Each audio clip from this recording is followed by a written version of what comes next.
السلام عليكم ورحمة الله وبركاته. ازيكم حبايبي؟ عاملين ايه؟ يا رب تكونوا بخير. النهارده ان شاء الله فيديو جديد ويوم جديد بإذن الله. مش عارفة صوتي مغلوش كده. يا رب تكونوا سامعين صوتي. النهارده انا لسه جايه من بره، يا دوبك اهو، يا دوبك بس دخلت وحطيت الحاجه اللي اشتريتها وشربت كده كوبايتين ميه. طيب هوريكم بقى الحاجات اللي انا جبتها النهارده، حاجات بسيطه كده. بس بحب اقول لكم انا جبت ايه وعملت ايه والاسعار ايه، علشان تبقوا عارفين، عشان لو حد حابب ينزل، حد يعني ناسي حاجه او كده. بس الاول كده بفكر بكل الناس اللي بيشوفوا الفيديو، يا ريت تتفرجوا على الفيديو من اوله لاخره وما تسرعش في الفيديو. ويا ريت لو انتوا اول مره تشوفوا القناه تشتركوا معايا في القناه، وما تنسوش تحطوا لايك وتكتبوا لي كومنت حلو تقولوا لي ايه رايكم في الفيديو. تمام؟ طب تعالوا كده نشوف الاول انا جبت ايه. اول حاجه طبعا جبت بصل اهو، اهو بصل كبير وبصل صغير كده.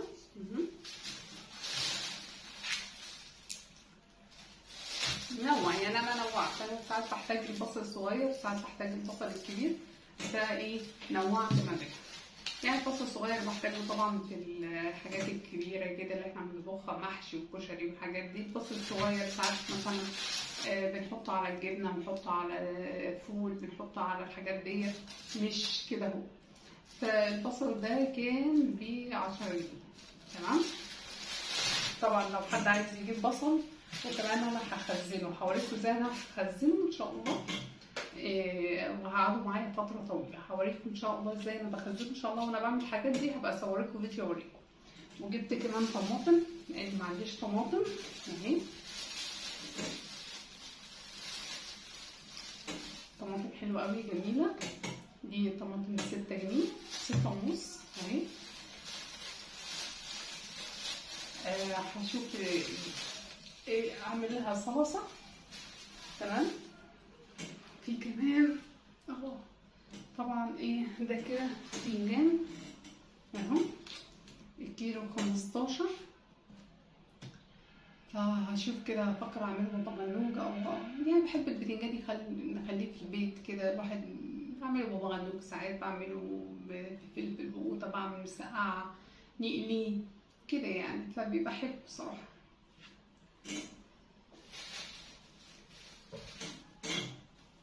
اوريكم كمان جبتوا ايه، جبت ايه اهو.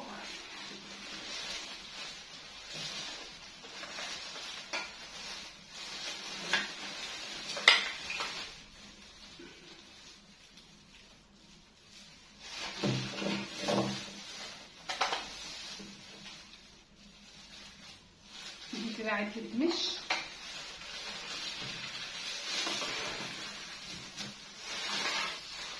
جبت كده ورقتين جلاش، لفتين جلاش، هنعملهم حاجة ان شاء الله كده اهو بجبنة وبيض اهي. اللفة ب20.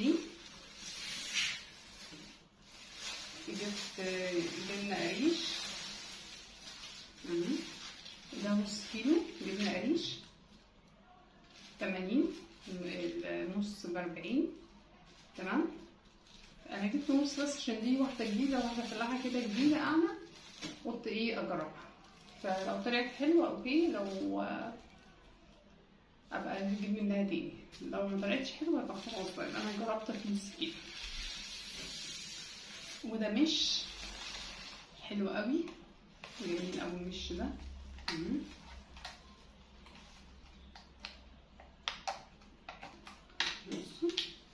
مش فلاحي كده، ناعم وجميل وحادق وريحته جميله كده كده. ايه المش، العلبه دي 25. ده كده بيض بلدي اهو، جبت 10، 2، 4، 6، 8، 10. البيضه ب6. طبعا انتوا عارفين من زمان انا بحب اجيب البيض البلدي، ما بحبش اجيب ايه بيض الابيض او العادي. ده كده بالنسبه لايه الزيت. جبنا اول حاجه العيش. طيب جبت ايه كمان؟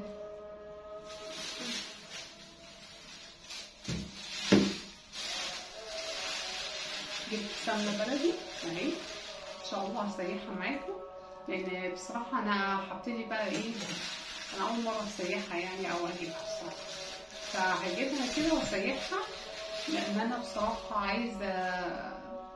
الله اكبر، الظهر بيأذن. ان شاء الله عايزه بعد كده ابقى اجيب على طول سمنه بلدي، لان هي افضل واحسن للصحه من الزيوت ومن السمنه النباتي اللي احنا بنجيبها. فان شاء الله هسيحها كده واوريها لكم ان شاء الله. تمام، خليكم معايا كده. الزبده في حاجه تاني؟ لا ما افتكرش.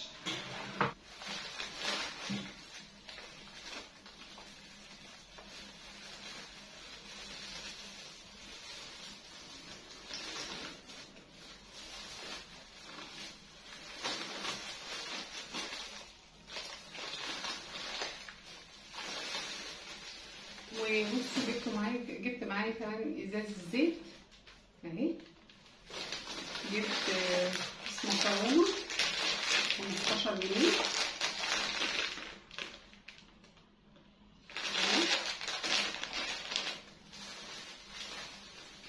وكيس سكر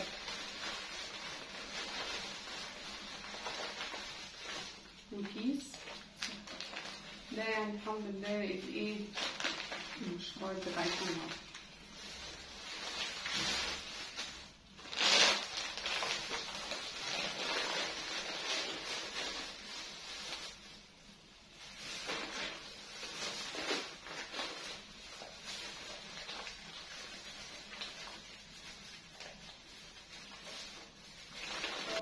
دي يا جماعه كانت المشتريات بتاعتي النهارده، يعني حاجات بسيطه كده بس يعني الحمد لله ربنا يديمها علينا نعمه. يعني احنا بنشتري في غيرنا ما بيشتريش، فالحمد لله ربنا يديمها علينا نعمه. وطبعا انتوا عارفين حاجه بقت غاليه نار حاجه غاليه نار. يعني الواحد اللي كان بيجيب بيه خزين قبل كده عايز حوالي 5 أضعافه علشان يجيب بيه الخزين.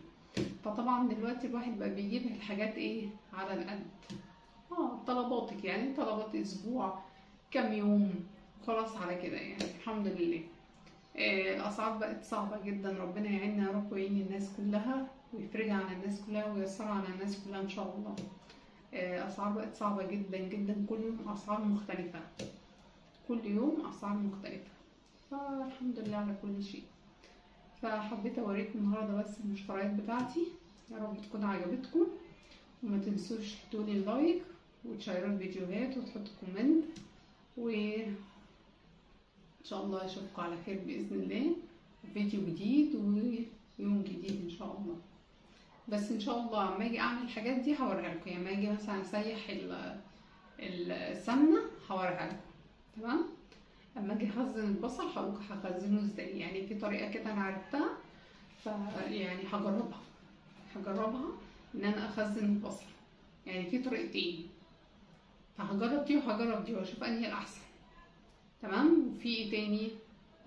كنت خزنت معاكم الطماطم قبل كده، وهصلصل الطماطم برضه هعرفكم.